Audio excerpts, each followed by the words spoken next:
Welcome to Through the Bible via FEBC Radio.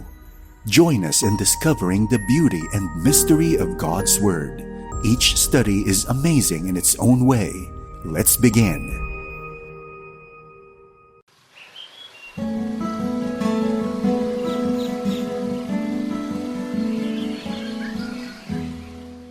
Madalas piliin ng tao ay yaong malaki, mas marami at mas maganda. Maging sa mga bata ay makikita mo ang pag-uugaling ito. Hahatiin ng isang batang kanyang tinapay sa kalarong nanghihingi at pagkatapos ay titingnan niya kung ano ang mas malaki. Mula pa lamang sa ating murang isipan ay naitatanim na sa atin na ang pagiging higit ay kasiyahan. Malaking bahay, magarang sasakyan, maraming pera. Subalit sa mga mas nakakalamang bagay natin matatagpuan ang tunay na kagalakan? Hanapin natin ang kasagutan sa 15 kabanata ng Lucas talatang 3 hanggang 32. Ang mensahe sa oras na ito ay ihahatid sa atin ni Pastor Dan Abangco. Dito lamang po sa ating programang Ang Paglalakbay. Isang mapagpalang araw ang sumainyo mga kaibigan at mga tagapakinig ng atin pong palatuntunan. Nawa ay nasa mabuti kayong kalagayan at handang matuto at makinig ng salita ng Panginoon. Ako po si Pastor Dan Abangco. Samahan po ninyo ako at tayo ay matuto sa banal na salita ng Panginoon. Ang paglalakbay natin sa oras na ito ay makikita natin ang pangyayari na magkahalo ang kalungkutan at tuwa. Makikita natin ito sa mga talinhaga na ginamit ni Jesus. Una sa lahat, ang talinhaga ng nawawalang tupa. Basahin natin ang 1 hanggang 7 talata. Ganito po ang sinasabi. Kaya't sinabi sa kanila ni Jesus ang talinhagang ito, kung sino man sa inyo ang may 100 tupa at mawala ang isa, ano ang gagawin niya? Iiwan ang 99 at hahanapin ang nawawala hanggang sa matagpuan. Hindi ba? Kapag nasumpungan niya, masaya niyang papasanin ito. Pagdating ng bahay ay inanyayahan niya ang kanyang mga kaibigan at mga kapitbahay. Sasabihin niya, makipagsaya kayo sa akin, sapagkat nasumpungan ko sa wakas ang tupa kong nawawala.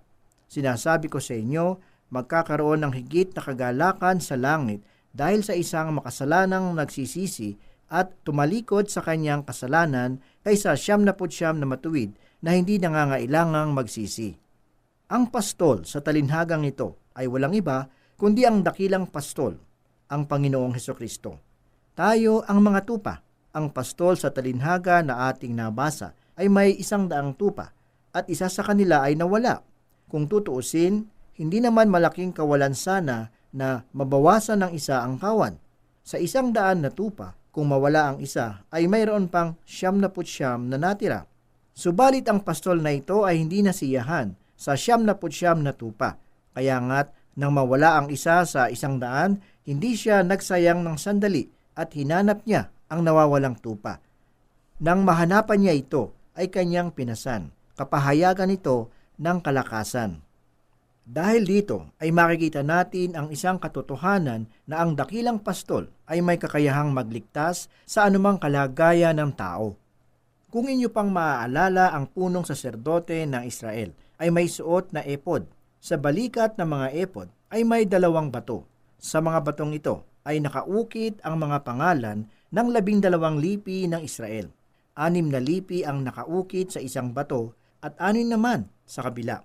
Dinadala ng punong saserdote sa kanyang balikat ang pangalan ng 12 lipi ng Israel. Kapahayagan ito ng isang katotohanan na ang ating punong saserdote ay dinadala rin tayo sa kanyang balikat. Isa itong katiyakan ng ating kaligtasan. Ayaw niyang may mawalay sa kanyang mga tupa. Larawan ito ng ating Panginoong Hesus na kanyang binabantayan ang mga taong tumanggap sa kanya at mananampalataya. Ang pangalawang larawan sa talinhagang ibinigay ni Hesus ay ang talinhaga ng nawawalang salaping pilak. Basahin natin ang mga talatang ito sa 8 hanggang 10.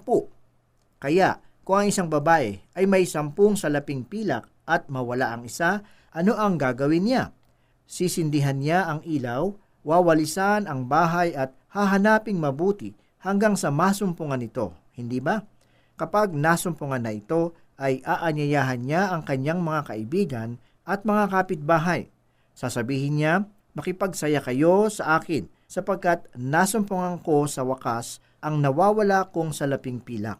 Sinasabi ko sa inyo, gayon din ang kagalakan ng mga anghel ng Diyos dahil sa isang makasalanang nagsisit tumalikod sa kanyang kasalanan.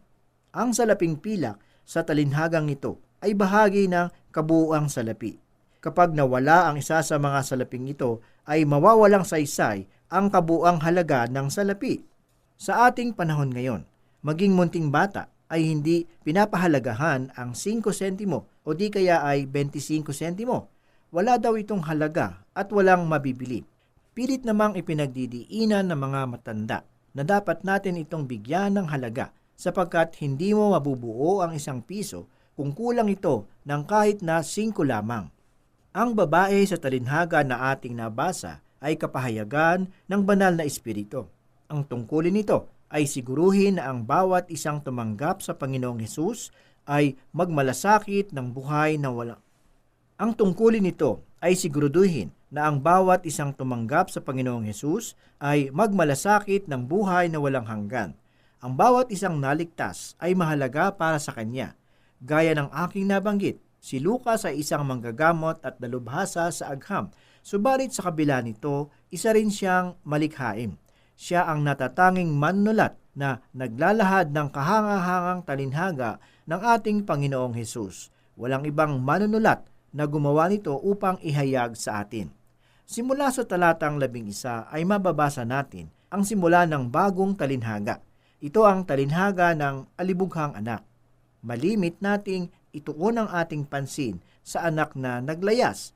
Sa ating isipan ay tanging siya lamang ang maituturing na makasalanan. Subalit kung pag-aaralang mabuti, makikita natin na ang dalawang magkapatid sa talinhagang ito ay pareho ang nasa kalagayan ng makasalanan.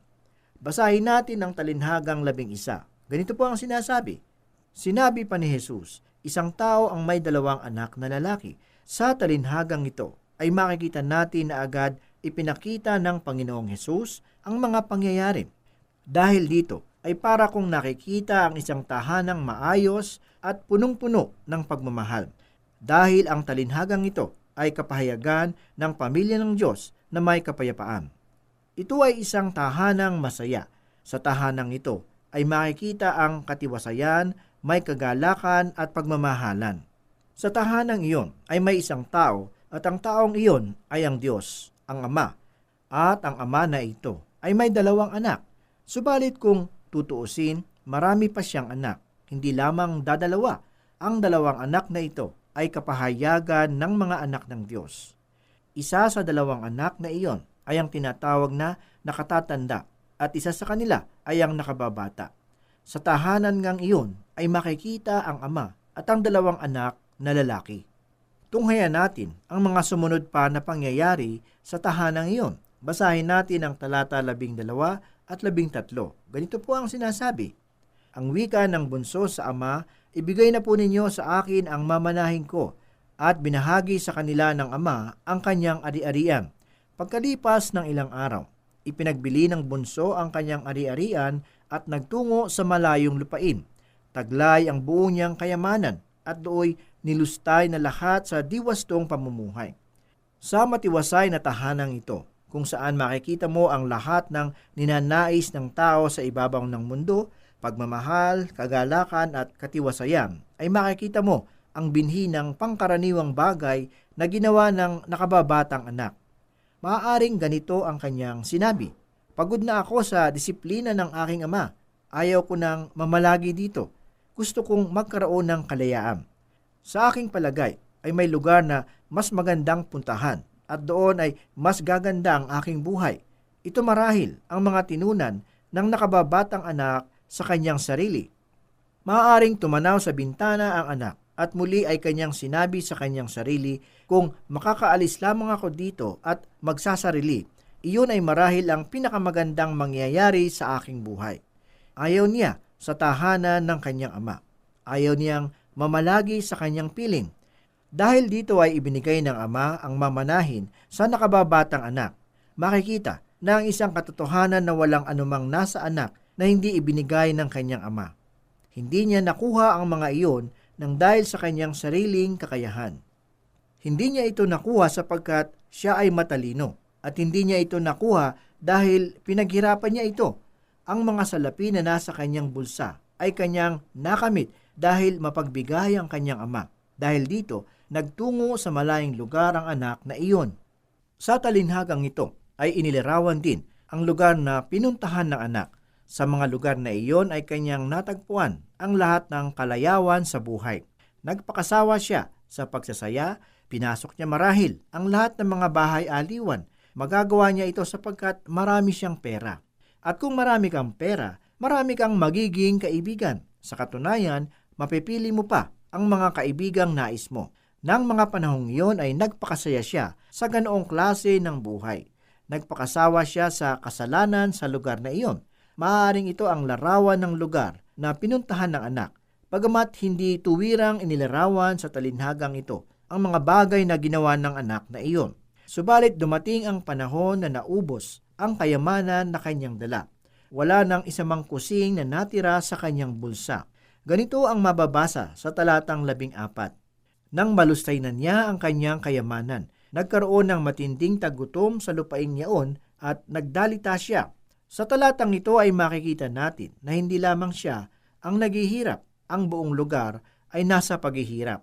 Sa lugar na iyon kung saan kanyang inakala na mas gaganda ang kanyang buhay ay nagkaroon ng tagutom.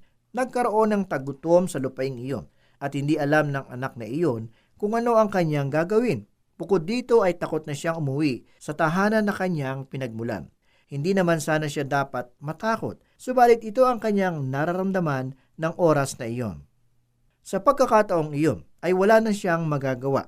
Kailangan niyang mabuhay at ang kanyang ginawa ay hindi magagawa ng sinumang Hudyo. Hindi siya makahanap ng trabaho para mabuhay. Maaaring nilapitan na niya ang mga dati niyang kaibigan, subalit sarado ang kanilang mga pintuan para sa kanya. Napatunayan niya sa pagkakataong ito na wala pala siyang tunay na kaibigan. Sa kanyang paghahanap ng trabaho ay nasumpungan niya sa isang liblib na lugar ang isang taong nag-aalaga ng baboy. Pumasok siyang tagapag-alaga ng mga baboy. Dahil sa hirap ng buhay sa lugar na iyon, marahil kumain na rin siya ng pagkain ng mga baboy dahil sa labis na gutom. Kasabihan nga na walang sunog na tutong sa taong nagugutom at ang taong nagigipit sa pataliman ay kumakapit. Ako ay naniniwala na nang sinabi ng Panginoong Hesus ang talinhagang nito, ang mga Pariseo at bawat Israelita na nakarinig ay napakunot ng noo at tumingin sa kanya na may galit, sapagkat walang sinuman sa kanilang lahi ang makagagawa ng ganitong kababang kalagayan. Wala isa man sa kanila ang kakain ng pagkain ng baboy. Maraming nagsasabi na ang talinhagang ito ay tumutukoy tungkol sa kaligtasan ng isang makasalanan. Subalit nais kong sabihin na hindi ito ang tinutukoy ng talinhaga. Nais kong sabihin na nang lisanin ng nakababatang anak na iyon ang tahanan ng kanyang ama, siya ay isang anak at kapamilya. Nang lustayin ng anak ang kanyang kayamanan sa lugar na kanyang pinuntahan, siya ay anak pa rin ng ama. Nang dahil sa paghihirap ay nagawang kainin ng anak ang pagkain ng mga baboy. Hindi siya naging baboy ngunit nagpakababa siya na tulad ng mga baboy. Ipinapakita ng talinhagang ito na kailanman ang pagiging anak ng naglayas na anak ay hindi na bago. Isang bagay lang ang nawala sa kanya. Nawala siya sa piling at pakikipaghalubilo sa kanyang ama. Dapat nating unawain kung ano ang tinutukoy ng talinhagang ito. Ang tinutukoy nito ay hindi tungkol sa makasalanang naligtas. Ipinapakita ng talinhagang ito ang tunay na puso ng amang nasa langit. Hindi lamang niya ninanais ang kaligtasan ng mga makasalanan, nais din niyang maibalik sa kanyang piling ang kanyang mga anak na nagkakasala. Kaibigan, dapat mong tandaan na kung sakaling ikaw ay naging anak ng Diyos, ngunit nabubuhay sa kasalanan, kailangan mong magpasya. Nais ng Diyos na bumalik ka sa Kanya. Subalit kung patuloy kang mabubuhay sa kasalanan, walang ibang patutunguhan kundi sa kaparusahan ng walang hanggan. Masakit man para sa Diyos na mangyari ito sa iyo, wala siyang magagawa kung ito ang iyong nais. Kailangan mong magpasya ngayon, kaibigan. Patuloy po nating basahin ang talatang 15 at 16. Ganito po ang sinasabi. Kaya't namasukan siya sa isang mamamayan ng lupaing yaon. Siya'y pinapunta nito sa bukid upang mag-alaga ng baboy. Ibig sana niyang punan ng kanyang pagkain kahit na mga bungang kahoy na ipinapakain sa mga baboy, ngunit walang magbigay sa kanya. Maaaring ilang sa inyo ay nagsasabi na labis ang aking pagpuna ng sinabi ko na walang isa man sa kanyang mga kaibigan ang tumulong sa kanya. Dapat nating malaman ang isang katotohanan. Akala ng mga mananampalataya kung minsan na ang taong naglalayo sa kanila sa Diyos ay tunay na kaibigan, na ang taong kasama niya sa inuman ay taong makakaunawa sa kanya. Subalit ilang pangyayari na ba ang marahil nabalitaan mo na rin na nang dahil sa inuman ay nagsaksakan ang magkumpare? Ilan lamang ito sa mga pangyayaring tunay na nagaganap ngayon. Nagkaroon ng maling akala ang anak na iyon tungkol sa mga tunay na kaibigan ng panahong marami pa siyang pera. Akala niya ang mga barkadang iyon ay tunay niyang mga kaibigan. Ito ang mga malungkot na pangyayari sa buhay ng anak na iyon. Kung ito ay iguguhit natin na isang larawan, ito ang mga panahon na kung saan makikita natin ang madilim na bahagi ng larawan. Sa kabila ng madilim na bahagi ng larawan ay tunghayan naman natin ang maliwanag na bahagi nito. Sa madilim na bahagi ng buhay ng anak na iyon ay makikita natin ang maliwanag na bahagi ng kanyang buhay. Basahin po natin ang talata 17. Ganito po ang sinasabi. Nang mapag-isip-isip niya ang kanyang ginawa, nasabi niya sa sarili, ang mga alila ng aking ama ay may sapat na pagkain at lumalabis pa, samantalang ako'y namamatay ng gutom dito. Dahil sa paghihirap ay napag-isip-isip niya na walang mabuting idudulot ang kasalanan sa kanyang buhay. Ang kasalanan ay mapanlin lang. Pilit nitong ipinapakita na mabuti at nakakatulong. Sinisikap na ipakita sa atin ang kalayawang pwedeng ibigay ng sanlibutan. Bagamat pwede nga tayong mabuhay na maayos at masaya, subalit dahil sa kasalanan, ang tao ay nabubulagan at ang tanging nakikita ay ang makasariling pananaw sa buhay. Nang makita ng anak na ito ang tunay niyang kalagayan, siya ay nagnilay-lilay at nag-isip. Sinabi niya sa kanyang sarili, ang mga alila ng aking ama ay may sapat na pagkain at lumalabis pa, samantalang ako'y namamatay ng gutom dito. Nang nagumpisa siya na mag-isip sa kanyang kalagayan, nagkaroon ng pagbabago sa kanyang buhay. Basahin po natin ang talatang 18 at 19. Babalik ako sa kanya at sasabihin ko, Ama, nagkasala po ako sa Diyos at sa inyo. Hindi na po ako karapat-dapat na tawagin ninyong anak.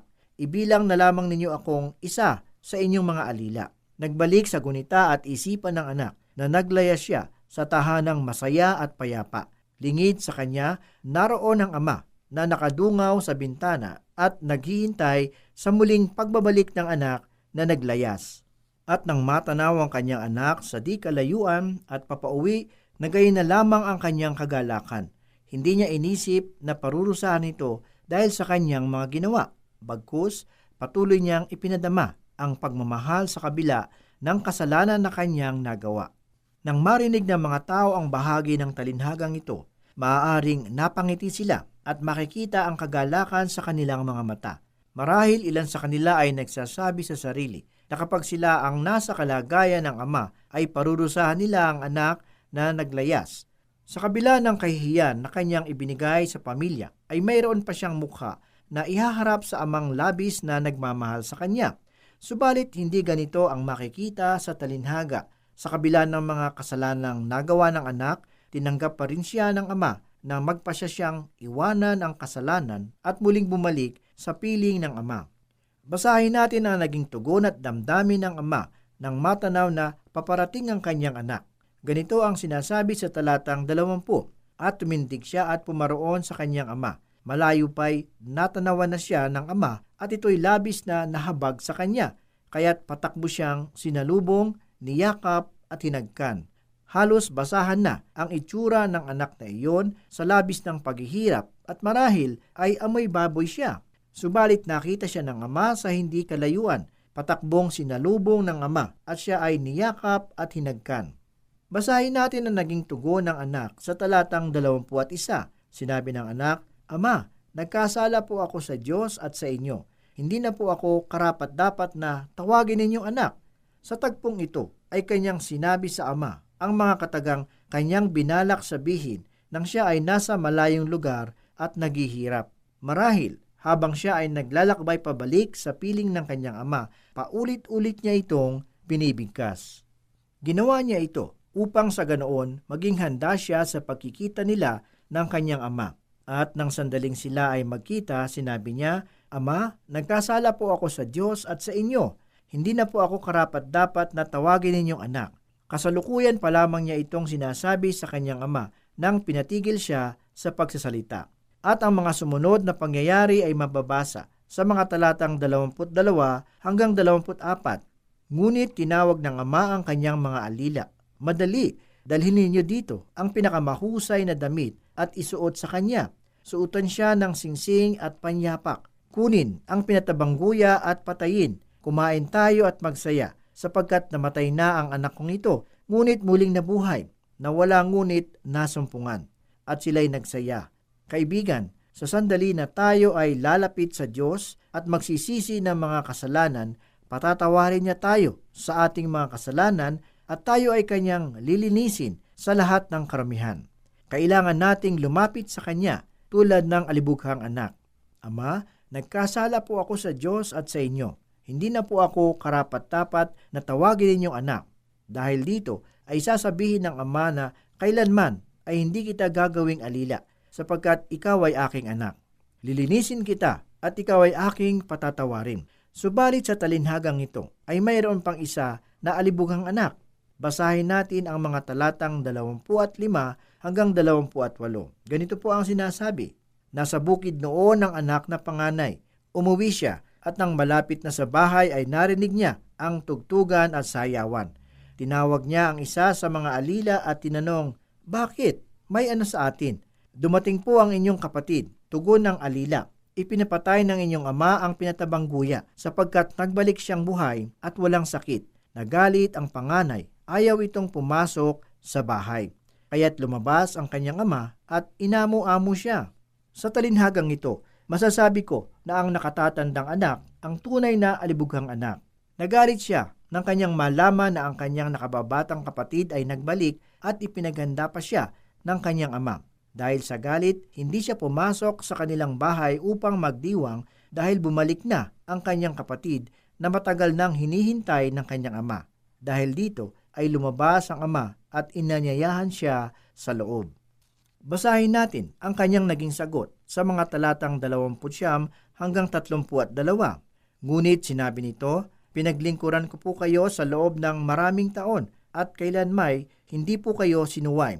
Ngunit ni Misay, hindi ninyo ako binigyan ng kahit isang bisirong kambing para magkatuwaan kami ng aking mga kaibigan.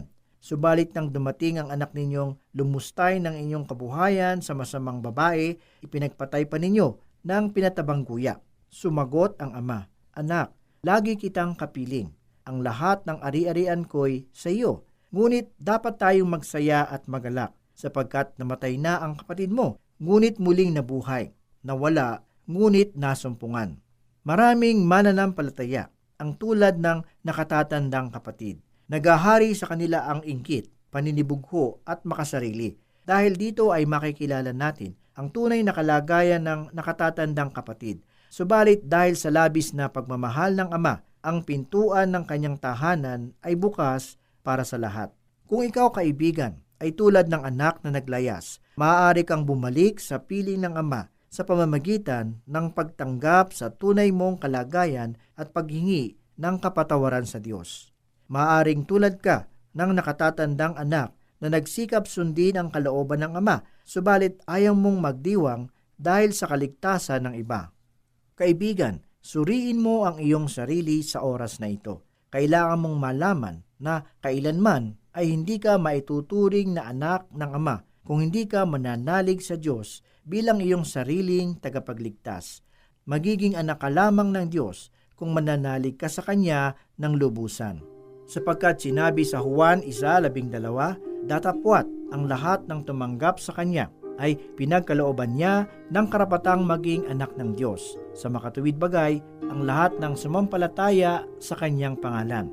Sa pangalawang Korinto 7:14 ay ganito ang sinabi, "Kung ang aking bayan na tinawag sa aking pangalan ay magpapakumbaba, diringgin ko sila mula sa langit, patatawarin ang kanilang mga kasalanan at pagagalingin ko ang kanilang lupain." Purihin ang salita ng Panginoon. Manalangin po tayo. O Diyos na buhay at makapangyarihan sa lahat, muli kami po ay nagpapasalamat sa mga sandaling ito. Muli salamat